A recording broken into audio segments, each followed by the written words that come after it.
Hello again. It's me again, it's Lloyd Crooks. And so what I'm doing a presentation on, it says kept pure in all ages versus the hermeneutic of suspicion. So originally I was going to do it as kept pure in all ages, but I'm going to deal with the hermeneutic of suspicion as well. So what I've done, first of all, I'm not a confessional Baptist. Actually, my background is Pentecostal.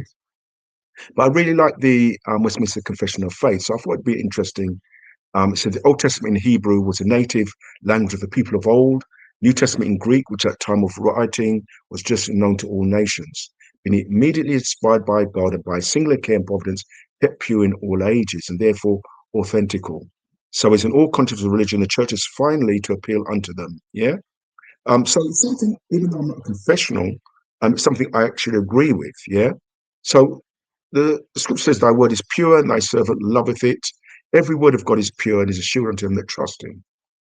So one of the things we're going to look at is in terms of scribal habits, and we're going to go into the certain canons, what modern textual critics go into.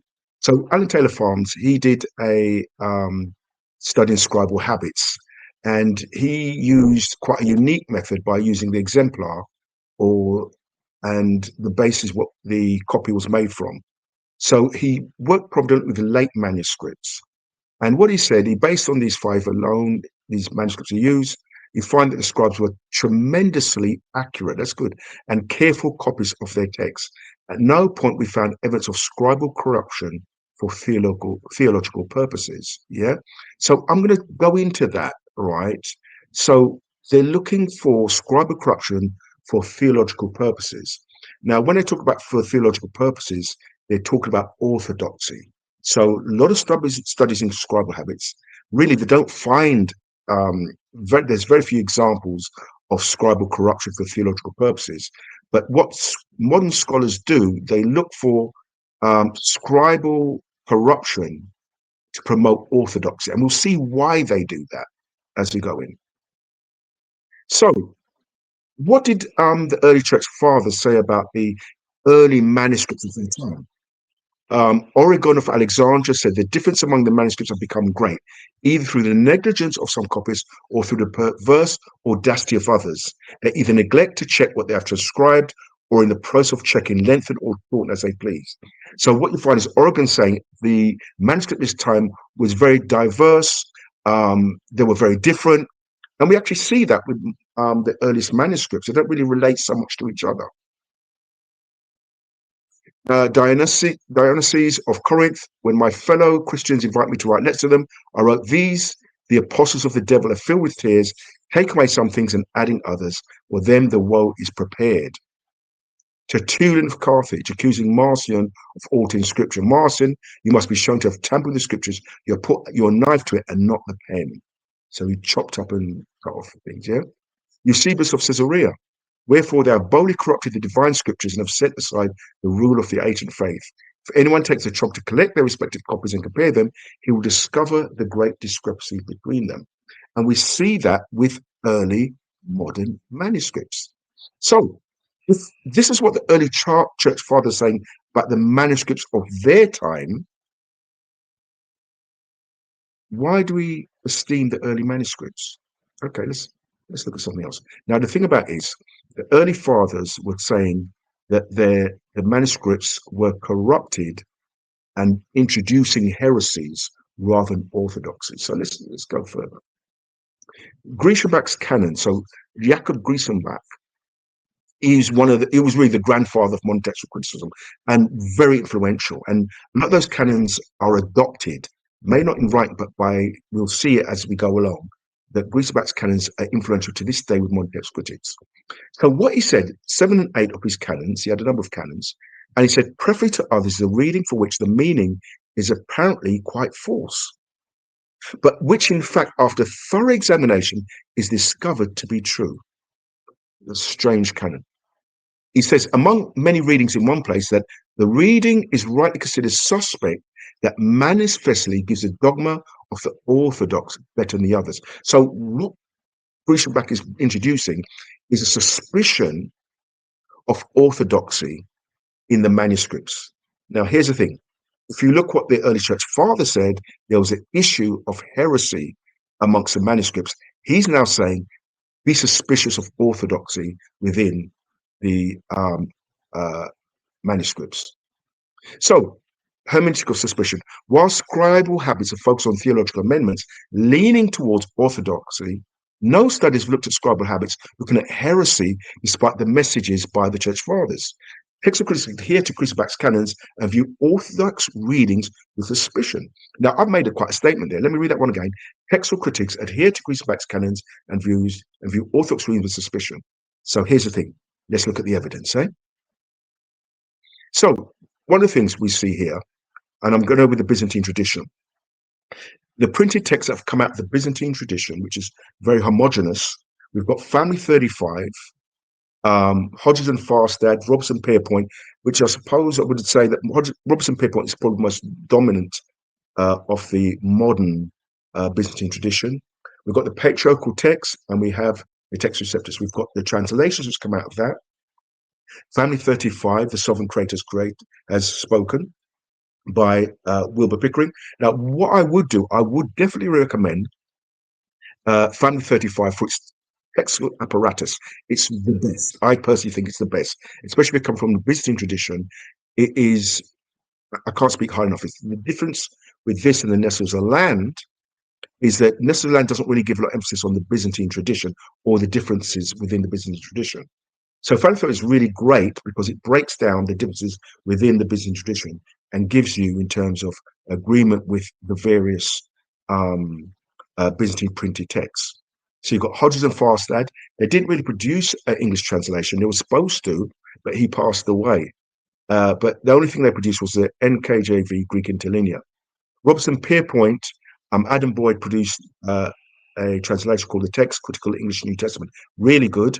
Another one I'd recommend because it shows you the differences, the translatable differences with the different Greek New Testaments. Highly recommend that. Yeah.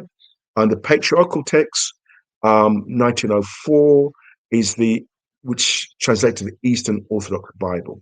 And we have the famous Text Receptus, which is the underpinning of the King James and the New King James Version. So we have there that. Yeah.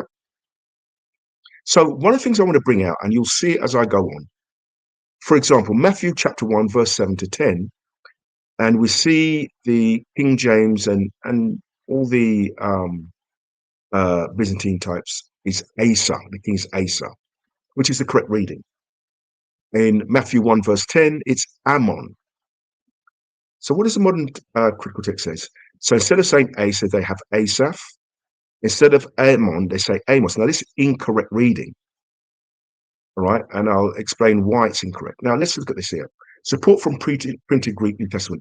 What you find is an agreement when it comes to doctrinal issues between Robson Pierpoint, Hodges Farstad, the Greek Orthodox, the Cosmopolitan Polyglot, and the Text Receptus.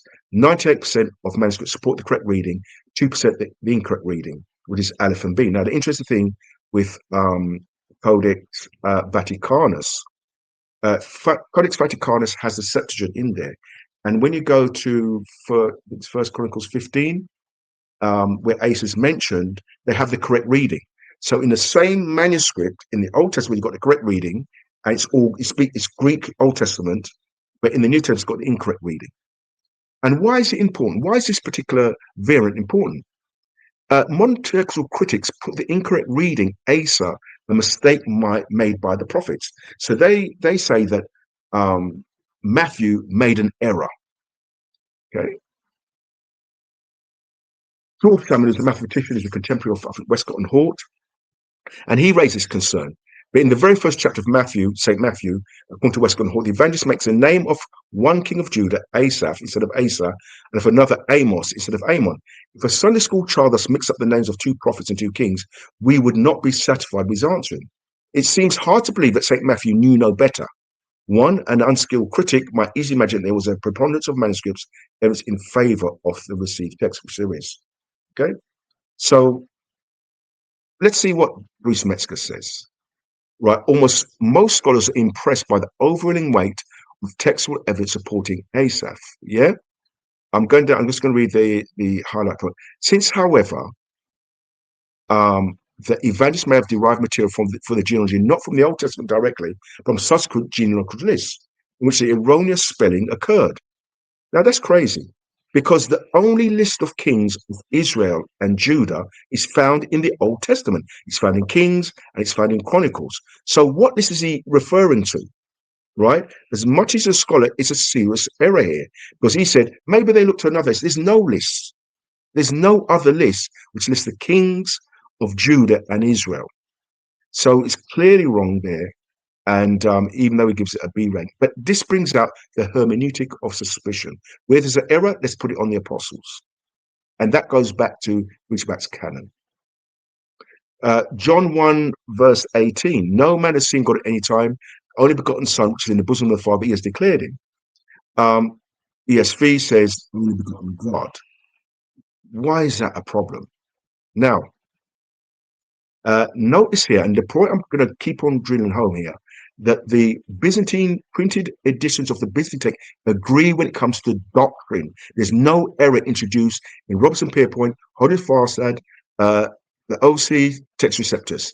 99% of manuscripts support the correct reading, 0.4% incorrect reading, P66, 75, Aleph and B. Why is it important?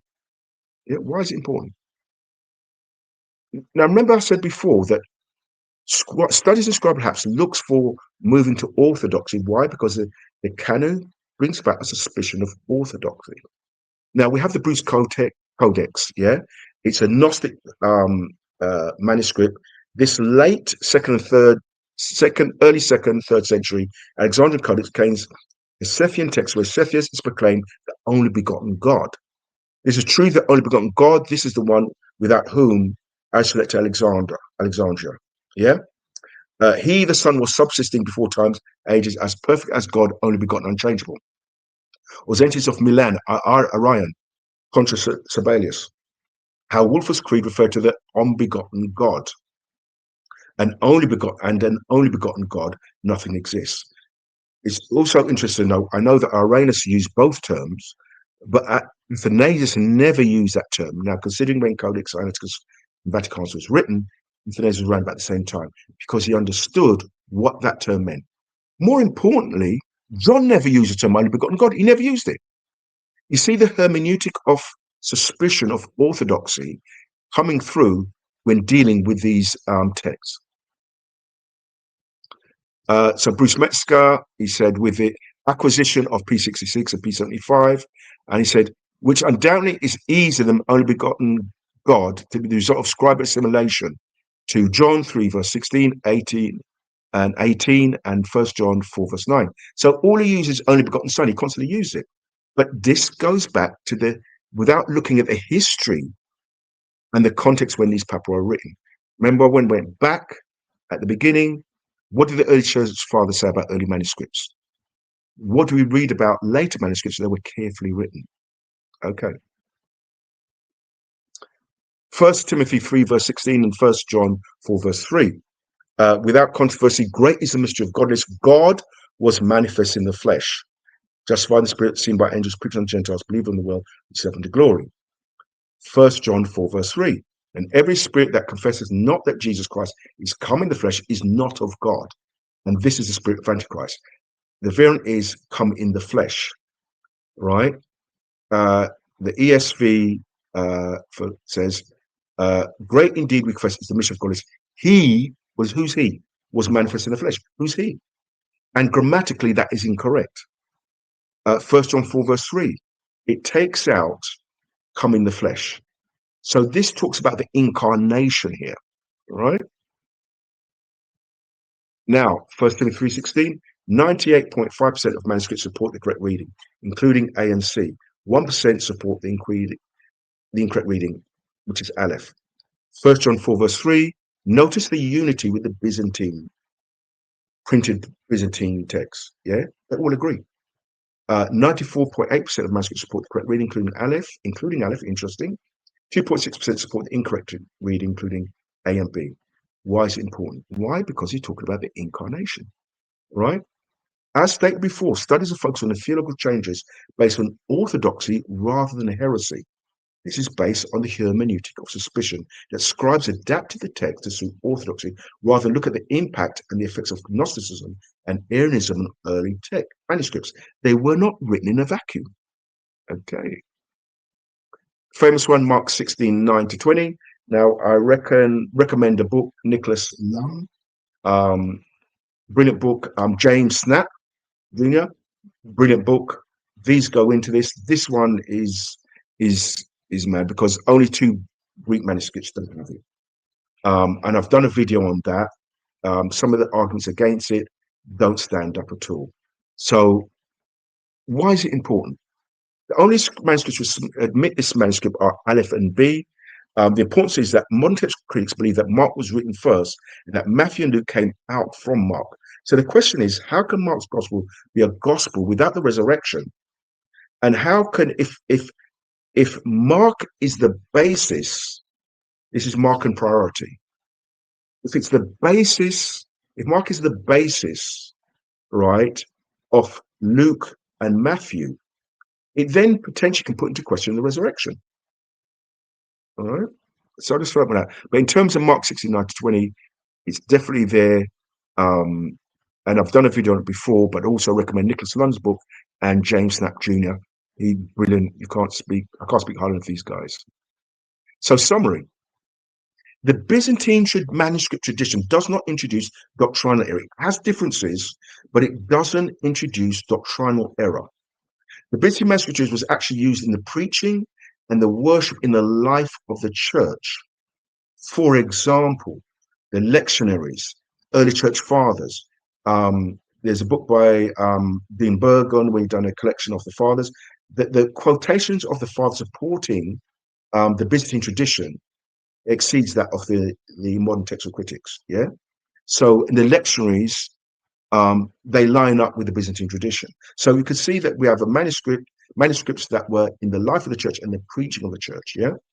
While the other Byzantine printed texts have not produced a mainstream English translation, is this because the only Byzantine tradition manuscript was translated into the mainstream church life was the KJV, which became the standard Bible. But while other Byzantine printed Greek New Testament have not produced a mainstream English translation, it's because the Nestle-Aland Greek New Testament has been embedded in the United Bible Society, so as its base text. So a